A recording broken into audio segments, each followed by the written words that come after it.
Hi, today we're going to be canning green beans. And to make them extra special, we're actually going to be canning them in some chicken broth that I made and froze a couple of months ago. And so we'll get right to it. So the first thing that I'm going to do is wash my beans.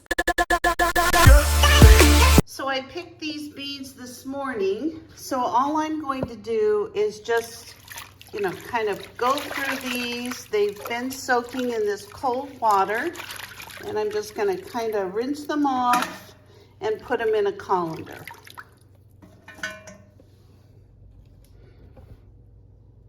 So all I'm going to do at this point is put my chicken broth inside of my bowl so it can start heating up. And like I said, this was some really good chicken broth that I cooked a few weeks ago, or a few months ago.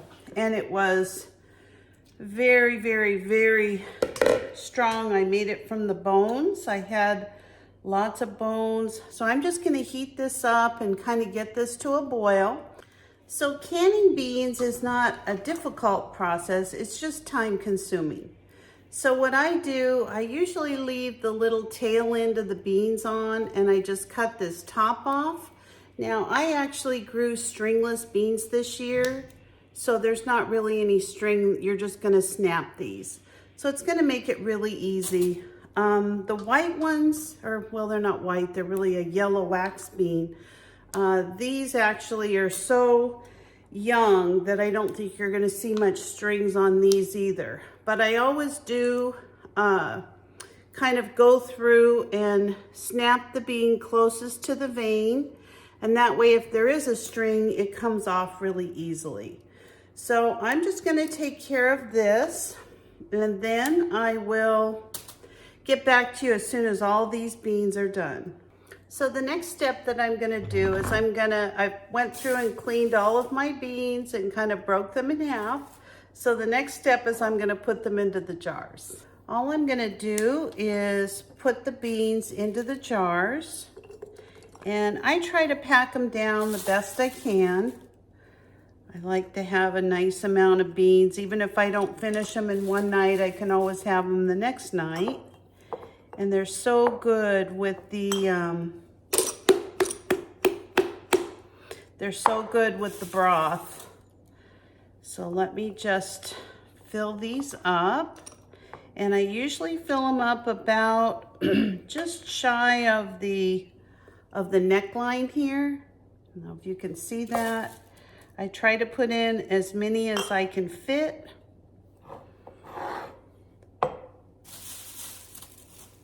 I didn't have a huge harvest, like I said, and the reason is because I'm out there every morning trying to pick the beans so that I can hopefully salvage some of them. I'm trying to get rid of that animal, but so far I haven't had any success yet, so it's so frustrating.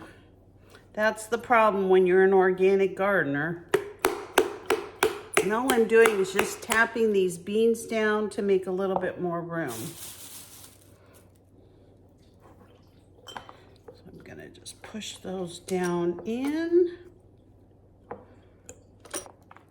So I found even if I have to do 3 or 4 loads of beans over, a month period of time, even if it's just smaller batches, I still get quite a few beans that I have for my pantry. So I try to just get as many as I possibly can into my jars. And like I said, this is a nice amount of beans. So I have 5 pints, and I'm gonna heat up the water in my pressure canner, and then I'll show you the next step. So the other thing I like to do is add like a half of a clove of garlic to each of my jars. It's just really easy. Just wanna infuse a little bit more flavor.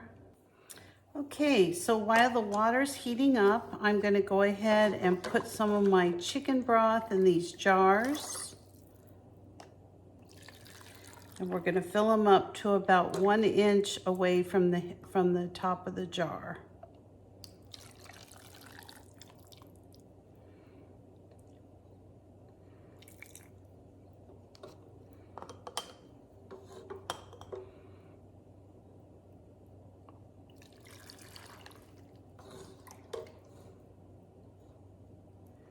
This is the nice part about having all kinds of things in the freezer and prepared and things like that. I mean, here I had some chicken broth that I had made. I went ahead and froze it, and here I am being able to use it, canning some beans.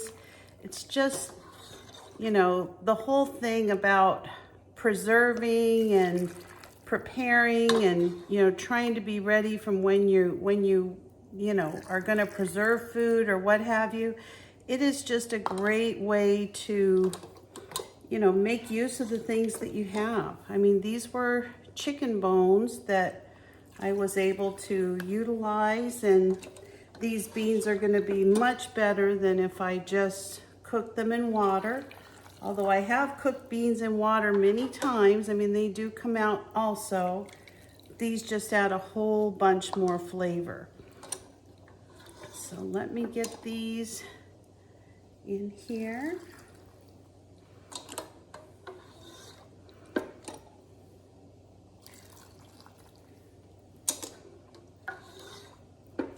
Smells so good.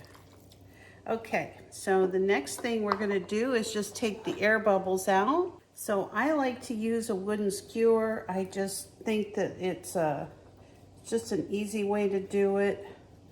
I just put my little skewer down the sides, and I can see I had a few air bubbles in here. Try to get them out of the middle. And I'll have to top all these off a little bit, but it's very easy to do. So I can hear my pressure cooker. I'm gonna go ahead and just turn it off because this water is hot. These jars are warm now.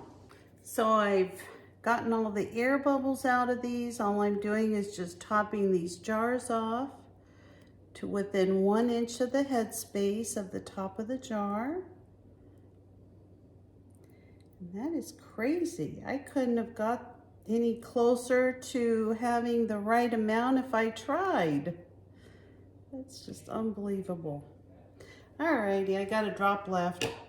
All right, so because I have grease from the chicken inside of my broth, I am going to use some vinegar to go along the tops of the jars before I put the lids and the rings on, because you want to make sure there's not only no food, but no grease as well. So all I'm going to do is put a lid on each of these jars, like so.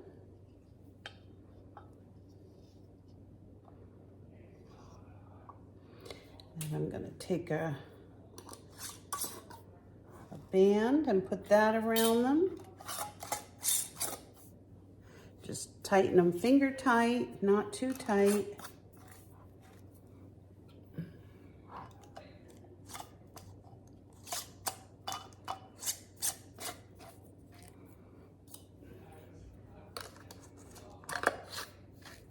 And there we go, ready for the canners. So while I'm waiting for my beans to finish canning, I'm actually gonna get my dinner started.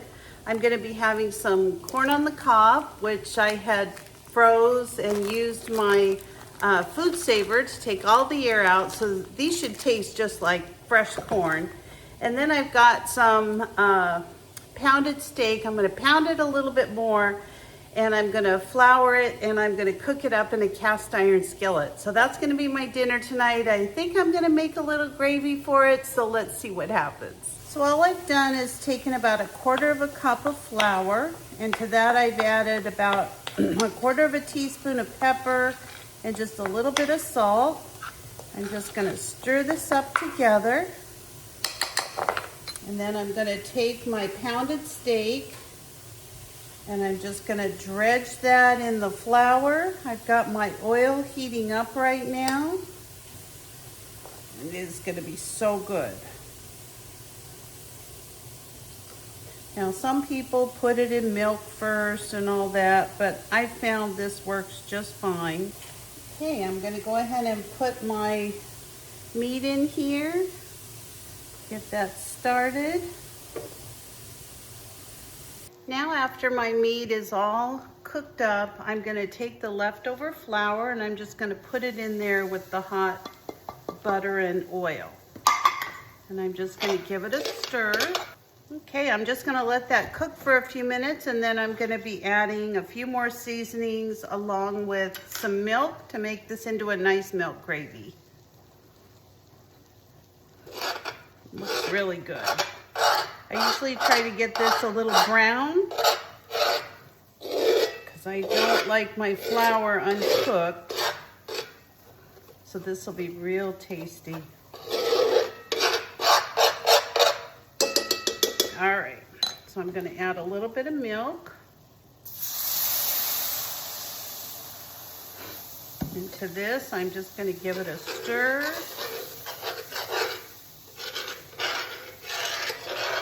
And at this point you can add more milk as it thickens up, or you can use, water, whatever works for you. I'm gonna add a little bit more milk.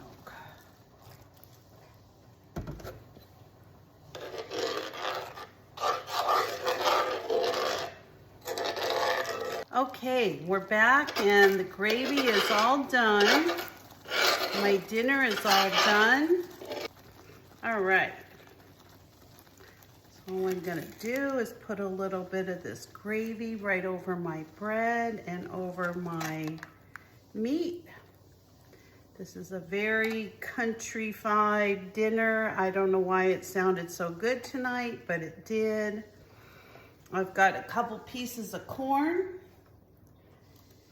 And I'm not sure that I could eat both of those. This is a lot of food. But this is what I do for fun. So this is my dinner. I'm gonna eat this. The canner's almost done. Here's my yummy dinner. I've got some canned apricots, iced tea, some peppered steak, and some corn on the cob. Well, that was really a yummy dinner. I didn't eat only about half of the meat, but the corn on the cob was really delicious. So our green beans are ready to take out of the pressure canner, and I'm gonna show you how they look. So these are my beautiful green beans. I'm not sure, oh, there you can see, they're just boiling away in their jars. Oh, did you hear that? One of them just sealed. So it looks like they're all sealed except for one. So as soon as the vacuum part of the sealing takes place, it will seal. You have up to 24 hours, but when I pressure can, it usually takes about all of 10 or 15 minutes. So these are my green beans.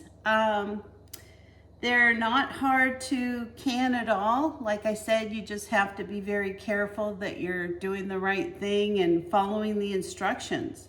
So these were picked this morning. They were cleaned this afternoon and canned, and now we'll let them sit for 24 hours and we'll come back and enjoy them at a later date, and they're gonna be absolutely delicious in our chicken broth with a little piece of garlic in it. They're gonna be delicious.